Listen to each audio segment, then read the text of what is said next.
So one of the things we did on this trip was we went and saw that film. Yeah, I saw you. I can't believe you went. Did you see me? I was like, you went? You paid money? I can't even say I bootlegged it or I snuck in. We paid a full ticket, and shout out to the brother and his date who on the out of nowhere gifted us a bottle of wine.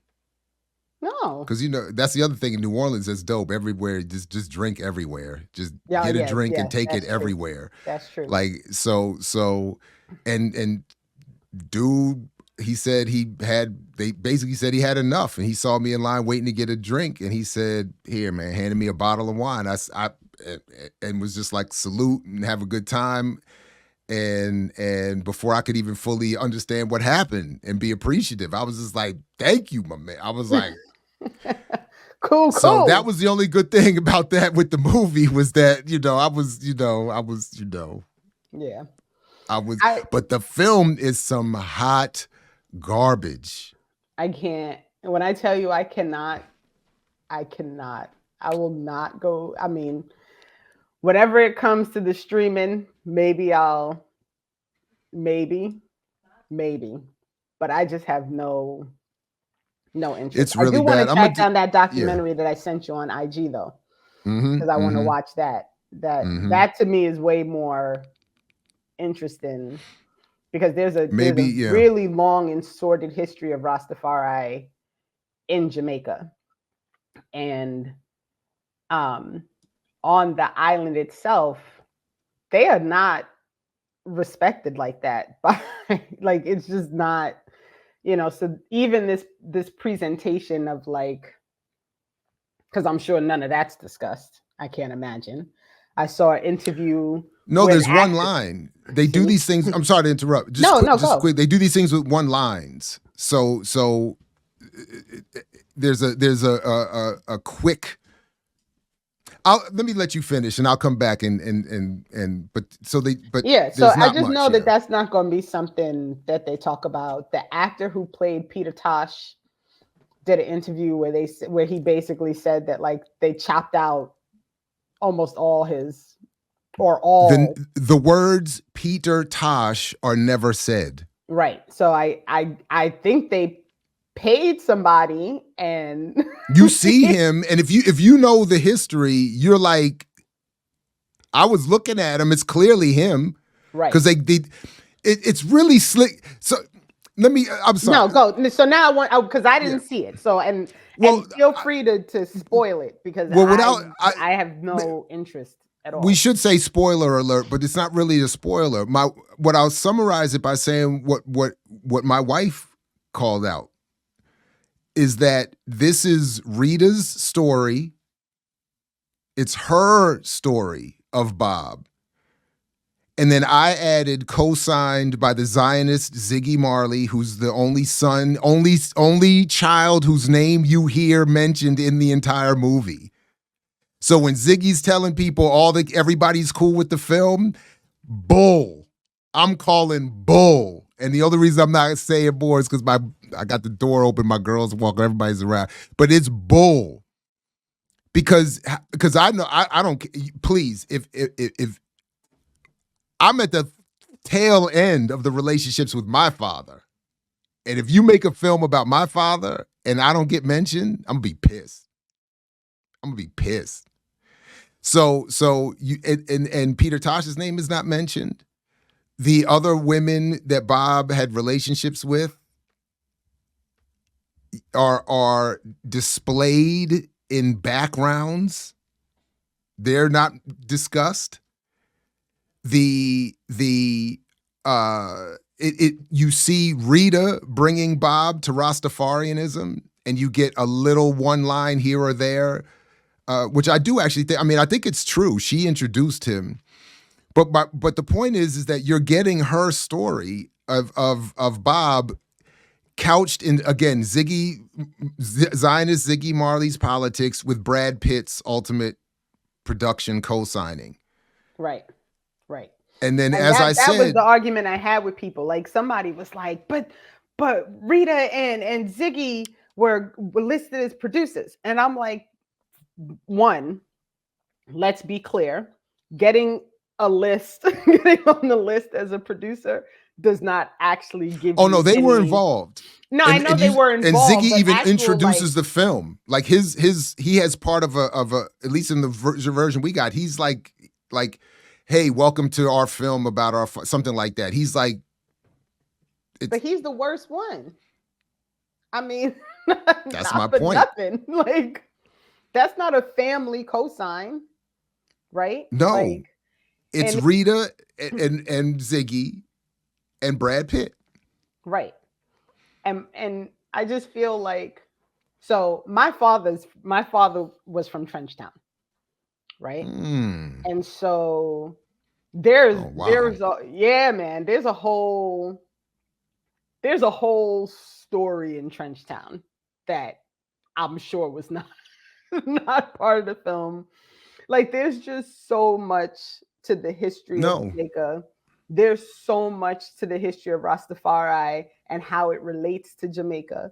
There's so much to the history of Bob Marley and what he actually wanted, right? And it was not this like watered down version of, we want everyone to love everybody, because that, that was not reality. And so it's like everything else. Like, I'm so sick of this promotion of an idea of a Black person who could be a real voice for revolution being watered down in order to prevent that from being the actual reality of the situation. And I'm over it in a way that you get none of Bob's politics. You get one line of text at the very end of the film saying, oh, and by the way, then he went and did this concert in Zimbabwe.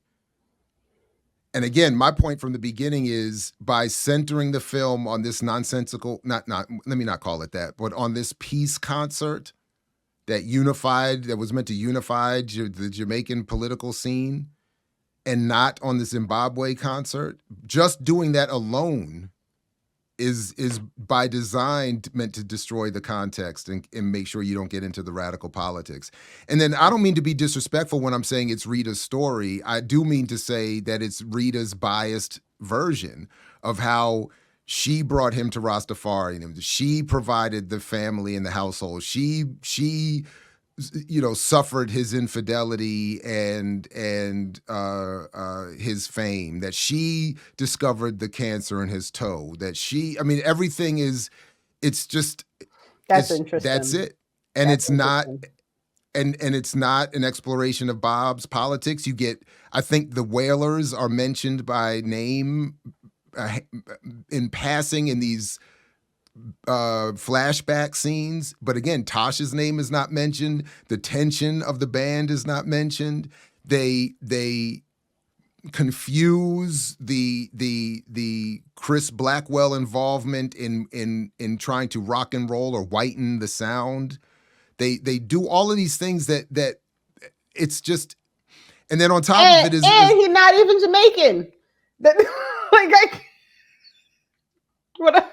The wig was bad. My wife had a really good point. She said, if you're going to do this and you want to do this role, she said, at least be like, I know you can't get your locks that long in enough time for the film, but you could at least get the bed done, get the bed locking and twisting up, and then put the wig. Like it was so all of that was just not. And then I don't know, I can't even judge the acting because I thought the writing and the story, and I was so biased by the politics, I don't even know if it could have been better acted. And then, of course, you get a lot of focus on the Black thugs that shot him. And his accent is wrong. So from jump. No, and then they use Bob's actual audio clips for songs.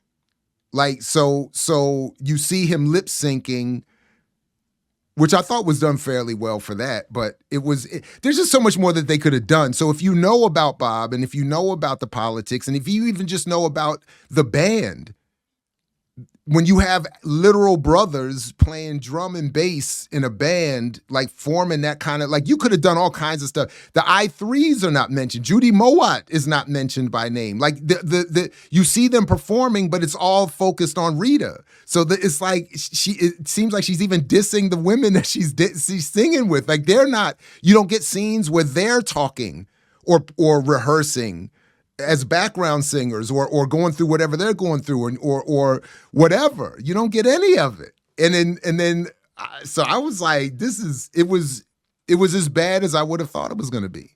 That, you know. Well, good. So I'm firm and not going. I'm good. I'm over it. Somebody mentioned in the chat that Rastafari does have some regressive. Absolutely, I'm not a Rasta. So you could have dealt with that. Right, but you can deal with that.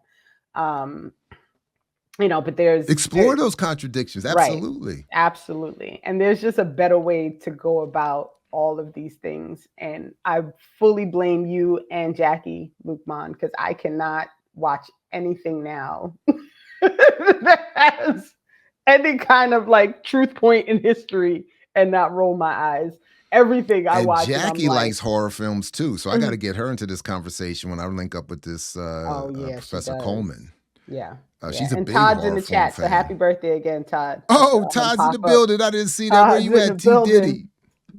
So, but I don't know. I don't know how you get around this, right? Like when what's the Virgo show again that was on Amazon?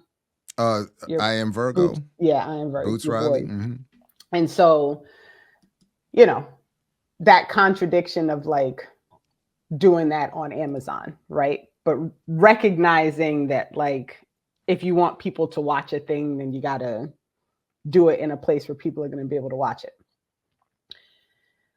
But still understanding that, can you really tell the true story of anything if you're using the system that is built to continue that thing? Is it even possible? I don't think so, right? We got to remember when the NAACP boycotted, what was that radio show? Oh, no, I can't remember the famous radio play that became the TV show. That made black people look horrible. No, I can't remember. What was, everybody knows. But when the NAACP started boycotting that and saying, we are not going to support this show, I think it was the NAACP. The response was from the state was, we will improve Amos and Andy. Thank you, Dr. Burroughs. Good Lord. I shouldn't even be talking about this in front of him without him being here. But send him the chat. Let him come. I said, yeah, come on in. Todd, fix the. In fact, Todd, I'm putting the link in the chat. Come fix what I'm about to say. I'm about to get it so wrong it'll make you mad enough to join. But the way I interpret it was that the response to Amos and Andy was initially black people saying, we're not going to support. We're turning off the TV. We're walking away from that. So the state's response was, we will improve the version of blackness that we give you and give you more.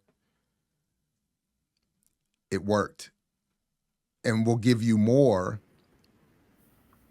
but in a more sophisticated way that imparts the same political message without the overt anti-blackness. Right. So so I want us to go back to that early response of, we got to turn it off entirely, even as I've said, to contradict myself, that the Vernon philosophy is only an intellectual boycott.